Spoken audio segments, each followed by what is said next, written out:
अस्सलाम वालेकुम वरहमतुल्लाहि वबरकातुहू। आज मैं हूँ आज़म हॉस्पिटल हुसैनी आलम पर, और आज हमारे साथ हैं डॉक्टर मोहम्मद यूसुफ आज़म जो इस हॉस्पिटल के रोहे रवां हैं। और डॉक्टर साहब का एक तारुफ ये भी है कि आप जो है तालीमी एतबार से अज़ान इंटरनेशनल स्कूल के फाउंडर और चेयरमैन भी हैं। और एक पर्सनल तारुफ ये है कि ये मेरे बहुत ही अज़ीज़ दोस्त हैं। गुज़िश्ता ज़ायद 3 डिकेट से हमारी दोस्ती भी है। आज का जो मौजू है जिस पर हम डॉक्टर साहब से बात करने वाले हैं वो है जो कोविड का जो नया वेरिएंट है ओमिक्रॉन के बारे में, जिसके बारे में ज़्यादा पेरेंट्स को या बच्चों को मालूमात नहीं है। तो ये एक पब्लिक अवेयरनेस के लिए आज ये हम सेशन कर रहे हैं। तो मैं डॉक्टर साहब से सबसे पहला सवाल ये करूँगा कि अभी जो थर्ड वेव की बात की जा रही है, जिसमें वैसे हमारे स्टेट में जो सिचुएशन है ये दूसरे स्टेट्स के मुकाबले में काफ़ी बेहतर है, लेकिन हमारे पेरेंट्स ये जानना चाहेंगे कि जो प्रीवियस वेव में जो डेल्टा वेरिएंट था और अब इस वक्त जो ओमिक्रॉन वेरिएंट की बात की जा रही है, तो ये एक्चुअली इसकी अलामतें क्या हैं और ये हाउ इट वाज डिफरेंट, यानी प्रीवियस वेरिएंट से किस तरह मुख्तलिफ था, कैसे लोगों को पता चले, अंदाज़ा हो कि ये ओमिक्रॉन वेरिएंट है। देखिए, ओमिक्रॉन वेरिएंट ये जो है कोरोना वायरस का एक वेरिएंट है। वायरसेस कंटिन्यूसली जो है अपने लाइफ टाइम में अपने जो है प्रोसेस में जो है ये म्यूटेशंस होते रहते हैं इनके आरएनए में, और वो नए नए वेरिएंट्स पैदा करते हैं। और ये वेरिएंट्स जो है बाज़ वक़्त अपने पेरेंट वेरिएंट से टोटली मुख्तलिफ भी हो जा सकते हैं या उससे मिलते जुलते हुए भी होते हैं। अल्लाह का बहुत बड़ा फ़ज़ल है कि कोरोना वायरस के वेरिएंट के बाद में जो डेल्टा वेरिएंट आया उसमें और वो पेरेंट वेरिएंट में थोड़ा सा फ़र्क था, और थोड़ी इंटेंसिटी ऑफ डिज़ीज़ और कॉम्प्लिकेशंस के चांसेस काफ़ी ज़्यादा रहे और काफ़ी कैटास्ट्रोफीज़ हमको देखने में मिले। मगर अब तक के जो रिपोर्ट्स ग्लोबली हमारे पास से आए हैं, साउथ अफ्रीका से, यूनाइटेड स्टेट्स से, और जो है हमारे कंट्री में ही मुख्तलिफ स्टेट से, जैसे दिल्ली से और जो है कर्नाटका से, वेस्ट बंगाल से, सिक्किम से, महाराष्ट्र से जो रिपोर्ट्स आ रहे हैं, से ये हो रहा है कि ये ओमिक्रॉन जो वेरिएंट है ये जो है इसकी जो चीज़ हमारे लिए पॉइंट ऑफ कंसर्न है, जो हमारे लिए जो है तशवीश की बात जो है, पहले मैं उसकी बात करूँगा कि वो ये है कि ये बहुत रैपिडली स्प्रेडिंग वेरिएंट है। तक के ये इम्कानात है कि हर इंसान इससे मुतासिर होगा, और इसमें जो है कम्युनिटी स्प्रेड से ही ये शुरू होता है, और कम्युनिटी स्प्रेड इज़ इनेविटेबल, इससे कोई बचने का सवाल ही नहीं है। तो ये जो है एयरबोर्न इन्फेक्शन है, कम्युनिटी स्प्रेड है, तो हर कोई इससे जो है बहुत ही कम मुद्दत में जो है हर कोई इससे मुतासिर होने वाला है। मगर ये बहुत माइल्ड वेरिएंट है। ये वेरिएंट ऐसा है कि इसमें शिद्दत कम है मगर स्प्रेड बहुत ज़्यादा है, और ये हमारे लिए मालूम करना ज़रा मुश्किल हो जाएगा कि भाई जो अब ये सर्दियों के दिन हैं और बाहर निकलते हैं, हमारे कुछ जो है हवा से फ्लो ऑफ हवा के फ्लो से हम जो है के अगेंस्ट में जाते हैं, बाइक्स पे जाते हैं, ऑटोज़ में जाते हैं, पब्लिक ट्रांसपोर्ट पे जाते हैं, तो हमें खांसी, ज़ुकाम, नज़ला, ये बहुत कॉमन चीज़ें हैं जो इस मौसम में हमें मिलती है। तो ये पता लगाना कि किसको ओमिक्रॉन है, किसको ओमिक्रॉन नहीं है, जब तक हम ब्लड टेस्ट ना कराएं ये चीज़ पॉसिबल नहीं है। कि हमारे को CRP कराना, देखना पड़ेगा कि भाई इन्फ्लेमेटरी इंडेक्स कितना है, हमको कोविड टेस्टिंग कराना पड़ेगा, RT-PCR कराना पड़ेगा, तभी हमें ये पता चलेगा कि क्या है। अब हर कोई इसके लिए विलिंग नहीं होता, तो हमारी रूटीन प्रैक्टिस में जो है पेशेंट अगर within 24 to 48 hours of the disease हमारे पास कॉमन कोल्ड और rhinitis and upper respiratory infection से अगर हमारे पास आते हैं तो हम उनको रूटीन एंटीबायोटिक्स और जो है एंटी एलर्जिक पैरासीटामोल ये देते हैं, और अगर वो 48 आवर्स में वो रिकवर हो गए तो आगे जो है उनको कुछ भी नहीं कराते। अगर समझिए कोई हमारे को तीसरे दिन चौथे दिन हमारे पास आते हैं, या हमारे पास जो है विदिन 48 आवर्स आए और उसके बाद में भी अगर दवाई देने के बावजूद भी अगर तीसरे दिन तक भी अगर उनको कम नहीं हुआ तो फिर उनके लिए टेस्टिंग कराना मैंडेटरी हो जाता है, इसलिए कि पेशेंट सेफ्टी बहुत बड़ा पहलू रहता है और पेशेंट सेफ्टी एक बहुत बड़ा कंसर्न है। इसलिए कि हम ये समझ के नहीं चल सकते कि इसमें कोई कॉम्प्लिकेशंस नहीं होंगे, इसमें कोई हॉस्पिटलाइजेशन, अगर समझिए कॉमन कोल्ड भी है वो भी एक वायरल इन्फेक्शन है, वो भी एक वायरल इन्फेक्शन है। कॉमन कोल्ड से भी निमोनिया हो सकता है, निमोनिया से डेथ भी हो सकती है। तो हमारे को छोटे से छोटे भी इन्फेक्शन को इब्तिदा में उसके लिए एहतियात करना बहुत ज़रूरी है। अगर अब साजिद साहब यहाँ पे मेरे पास बैठे हुए हैं, साजिद साहब एक बहुत बड़े स्कूल के और काफ़ी उनके पास बच्चे हैं और स्कूल में पढ़ते हैं, और मेरे पास भी जो है अज़ान स्कूल में जो है काफ़ी बच्चे पढ़ते हैं। तो हमारे को अब एजुकेशनल पॉइंट ऑफ व्यू से ये बात करनी है कि क्या हमारे को इन हालात में तालीमी इदारों में तालीम कंटिन्यू करना है या नहीं करना है। अब ये है कि हम हर बच्चे को तो ये नहीं बोल सकते कि भाई तुम अपने घर बैठ जाओ और जो है स्कूल को आने की ज़रूरत नहीं है। जो बच्चे को खांसी, ज़ुकाम या नज़ला या बुखार ये कोई भी अलामतें मालूम नज़र आती है तो वो पहले दिन से ही अपने आप को वो घर में जो है आइसोलेट कर लें, तब तक के कि वो पूरे से कम ना हो जाए। वो स्कूल को अगर वो बुखार के साथ, नज़ले के साथ, छींकों के साथ, खांसी के साथ स्कूल को आएगा तो दूसरे बच्चे मुतासिर होंगे, टीचर्स मुतासिर होंगे, स्टाफ मुतासिर होगा, फिर उनसे जो है स्कूल में कम्युनिटी स्प्रेड होने के चांसेस बहुत ज़्यादा बढ़ जाते हैं। एक सवाल मेरा रिलेटेड ये था कि अभी आपने गुफ्तगू में ये बताया था कि इसकी शिद्दत कम है, ओमिक्रॉन की शिद्दत कम है, तो इसमें ये कहा जा रहा है कि जो इससे पहले का जो वेरिएंट था डेल्टा वेरिएंट, उसमें लंग्स जो है बहुत ज़्यादा मुतासिर हो रहे थे, और ये वेरिएंट में कहा जा रहा है कि उसमें लंग्स का इतना इन्वॉल्वमेंट नहीं है। तो इस बारे में ये अभी बहुत इब्तिदाई मरहले में है हम ये बताने के लिए। अगर समझिए लोगों को नज़ला, ज़ुकाम, बुखार, खांसी अगर होता है और अगर वो जो है उसका बराबर ट्रीटमेंट नहीं कराते हैं और जो है एंटीबायोटिक्स नहीं लेते हैं और जो है अगर स्टीम इनहेलेशन नहीं लेते हैं और अगर मास्क नहीं पहनते हैं और अगर वो अपनी इम्यूनिटी को बूस्ट नहीं करते हैं डाइट और इम्यून बूस्टर्स के ज़रिए से, तो फिर वो जो है रेस्पिरेटरी इन्वॉल्वमेंट के में मुब्तला हो सकते हैं। लंग्स भी उनके मुतासिर हो सकते हैं लापरवाही करें। तो भाई हाँ भाई ये तो नज़ला ज़ुकाम है, ये तो 4 दिन में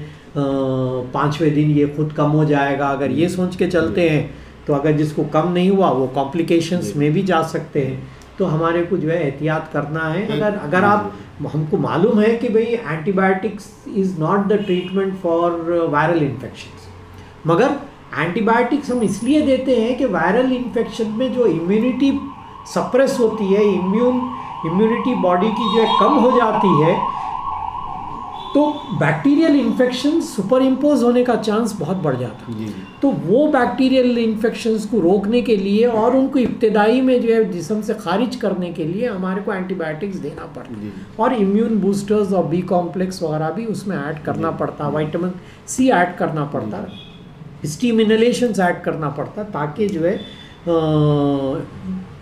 इन्फेक्शंस जो है इब्तिदाई स्टेज में बॉडी से खारिज हो जाए। एक और सवाल मैं डॉक्टर साहब से करना चाहूँगा कि रोल ऑफ वैक्सीनेशन का क्या रोल। अक्सर ये सुनने में आ रहा है कि ख़ास तौर से मेरी मेडिकल ऑफिसर जो होते हैं GHMC के वगैरह, वो लोग ये कह रहे हैं कि हमारी कम्युनिटी में हेजिटेशन जो है, वैक्सीन हेजिटेंसी बहुत ज़्यादा है। यानी बावजूद ये कि इस मुल्क में 1 करोड़ लोग अब तक वैक्सीन ले चुके हैं, जो कॉलर ट्यून में भी हम सुनते हैं रोज़ाना, लेकिन इसके बावजूद कहा जा रहा है कि ख़दीम शहर में, पुराने शहर में आज भी जो है वैक्सीनेशन का रेट बहुत कम है, बहुत कम लोग जो है वैक्सीन लिए हैं। तो मैं आपसे जानना चाहूँगा कि ये कोविड के ट्रीटमेंट में वैक्सीनेशन का किस हद तक यानी रोल है, थोड़ा सा आप हमारे पेरेंट्स को बताएं। साजिद साहब ने बहुत अच्छा सवाल किया, और ख़ास तौर पे ये सवाल जो है मुस्लिम कम्युनिटी से जो है ताल्लुक़ रखता है और उनके माइंडसेट से ताल्लुक़ रखता है। मैं इसी रेफरेंस में ये बताना चाहूँगा कि हमारे नबी सल्लल्लाहु अलैहि वसल्लम ने फरमाया, तवक्कल वो नहीं है कि आप हर चीज़ अल्लाह के ऊपर ऐसे ही छोड़ दें और अपने तरफ से कोई एहतियात ना करें, तदबीर ना करें और जो है सिर्फ तकदीर के ऊपर हाल छोड़ दें। तो आपने ये कहा कि घोड़े को और अपने ऊंट को रस्सी से जो है कुठी से बांध दें और उसके बाद में तवक्कल करें कि वो जो है चोरी ना जाएगा। अगर हम अपने जो है ऊंट को कोठी से बांधेंगे ही नहीं और उसे खुला छोड़ देंगे तो उसकी फितरत है कि वो जंगल में जो है भटक जाएं, और जो है उसे जब वो अपने रास्ते से भटक जाएगा तो कोई उसे उचका ले जाएगा। ये जो फितरत और जो है हमारे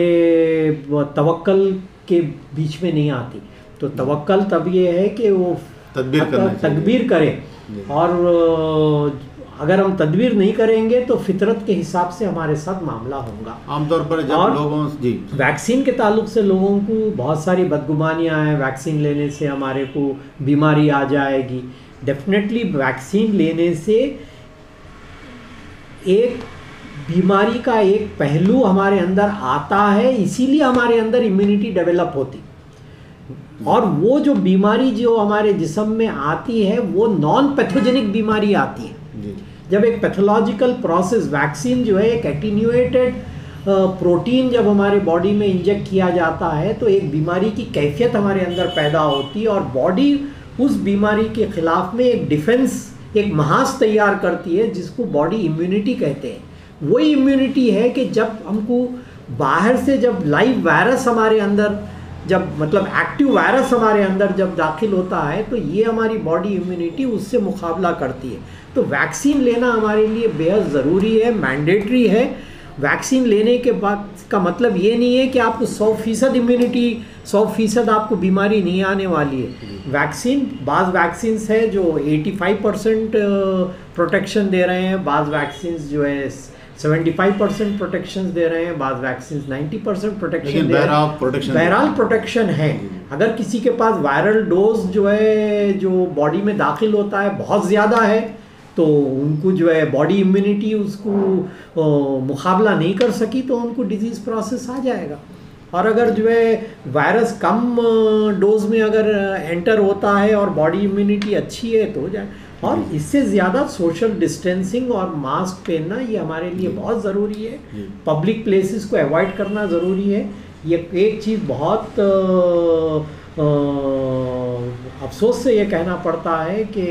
हमारे कम्युनिटी में इवन शादियों में और पब्लिक प्लेसेस पे जो एहतियात बीच में की जा रही थी वो बिल्कुल ख़त्म हो गई। मास्क पहनने के बारे में, मास्क पहनने के बारे में भी और सोशल डिस्टेंसिंग मेंटेन करने के बावजूद भी, और फंक्शंस में, शादी ब्याह में जो है जो गैदरिंग्स हो रहे हैं, the moment we enter a function hall, the moment we go to a, तो भाई वो सबसे पहले अपना मास्क निकाल के जेब में रख लेते हैं और सबके क्राउडिंग रहती है। तो हमको जो है एहतियात करना बहुत इम्पॉर्टेंट है। इसी तरीके से हम जो है ये कर सकते हैं। और जो लोग मुतासिर हैं वो लोग पब्लिक प्लेसेस पे जाने से अवॉइड करें। ये बहुत इम्पॉर्टेंट पहलू है। लोग समझते हैं कि भाई मुझे खांसी है, नज़ला है, ज़ुकाम है, मगर मेरे बहन की शादी है, मेरे भांजी की शादी है तो मैं मास्क पहन लेके शादी में चले जाऊँ। दूसरे लोग बुलाने वालों को भी जो है समझना चाहिए कि उनको ये बोले कि भैया आप घर में रहिए, आप दुआ फरमाइए, आप घर से जो है अपने ब्लेसिंग्स दीजिए, और जो है आपकी आमद कोई ज़रूरी नहीं है, आप अपने सेहत का ख्याल रखिए। और जो है जो लोग आ रहे हैं वो लोग भी एहतियात करें, कम से कम लोगों के साथ जो है फंक्शंस कर लें, प्रोग्राम्स घर में कर लें, ताकि जो है हम अपने आप को भी बचाएं और अपनी पूरी सोसाइटी को और पूरे जो है माशरे को जो है बीमारी के फैलने से मैं आखिर में डॉक्टर साहब से ये जानना चाहूँगा कि जो मगरबी ममालिक हैं, जैसा अमेरिकन कंट्रीज़ हैं या यूएस है या यूके है वगैरह है, वहाँ पर आज भी जो है ओमिक्रॉन का जो फिलवक्त जो रेट ऑफ इन्फेक्शन है, खुद अमेरिका में 3 लाख केसेस पर डे आ रहे हैं, लेकिन वहाँ पर जो है कोई स्कूल को बंद नहीं किया गया है, कोई लॉकडाउन स्कूल को नहीं किया गया है। लेकिन जब हम अपने मुल्क में देखते हैं तो रिवर्स होता है, यानी यहाँ पर सबसे पहले स्कूल लॉकडाउन कर दिया जाता है। तो मैं इस पहले ही बारे मेरी में गुफ्तगू में आपको बताया कि स्कूल्स लॉकडाउन करना, स्कूल्स बंद करना ये कोई जो है मसले का हल नहीं है जी, हम ये सख्ती से हम ये कर दें कि जो बच्चों को नज़ला, ज़ुकाम, खांसी, बुखार, ये जो भी सिम्टम्स है कितने ही माइल्ड क्यों ना हो, वो घर से ऑनलाइन क्लासेस अटेंड कर लें और वो पेरेंट्स अपने बच्चों को स्कूल ना भिजाएं। अगर इत्तेफाक से वो स्कूल भिजा भी दें तो स्कूल के एंट्रेंस के ऊपर हमारे पास जो है चेक का इंतज़ाम, स्क्रीनिंग का इंतज़ाम होना चाहिए। बच्चों को जो है स्कूल में एंट्री नहीं देना, वहाँ से भिजा देना, और जो बच्चे नॉर्मल है वो अपना नॉर्मल एजुकेशन स्कूल में आके कंटिन्यू करें और जो है टीचर्स अपना जो है एक्टिविटी कंटिन्यू करें। टीचर्स को भी जिम्मेदारी के साथ अपने रोल को जो है समझने की ज़रूरत है। पेरेंट्स को और बच्चों को भी जिम्मेदारी के साथ अपने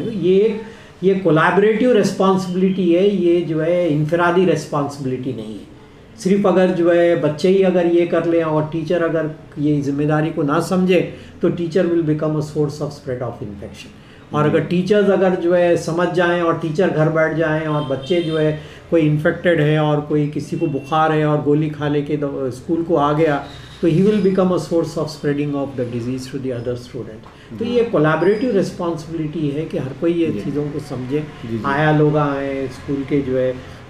टीचर्स हैं, वॉचमैन हैं, हर कोई जो है इनका स्क्रीनिंग होना डेली बहुत ज़रूरी है। इसी से हम रोक सकते हैं। आपके गुफ्तगू से मैं ये अंदाज़ा लगा रहा हूँ कि चूँकि ये एयरबॉर्न भी है, ये कॉन्टैक्ट से ही नहीं फैलेगा बल्कि एयरबॉर्न है, तो लिहाजा जैसा कि आपने कहा कि सभी से शायद जो है सभी से होकर गुजरेगा ये वायरस सभी से होकर और बहुत जल्दी जो है हर्ड इम्यूनिटी सबके अंदर आ जाए। सबके अंदर एक अच्छी बात यह है कि सब जो है इससे इंशाल्लाह महफूज भी हो जाएंगे। तो ऐसी सूरत में एहतियात ही जो है मैं समझता हूँ कि ये बेहतर है। जैसा एहतियात डॉक्टर साहब बता रहे थे कि मास्क हो या डिस्टेंसिंग हो या फिर जो है ऐसे लोग किसी में अलामतें पाई जाती हैं तो वो अगर दूर रहें, अगर घर में रहें, ऑफिस जाने वाले हों या स्कूल जाने वाले हों या कॉलेज जाने वाले हों, अगर दूर रहें तो हम ये जो एहतियाती इक़दाम करके जो है हम अपने आप को भी और अपने कम्युनिटी को भी सेव कर सकते हैं। तो मैं इस मुख्तसर गुफ्तगू के साथ मैं डॉक्टर साहब का शुक्रिया अदा करना चाहता हूँ कि जो आज हमारे पेरेंट्स और स्टूडेंट्स को इस सब्जेक्ट पर जो चूँकि बहुत ज़्यादा कन्फ्यूजन चल रहा था तो हमने ज़रूरी समझा। तो हम डॉक्टर मोहम्मद यूसुफ आज़म साहब के शुक्रगुज़ार हैं कि आज उन्होंने हमारे लिए कुछ वक्त दिया। शुक्रिया।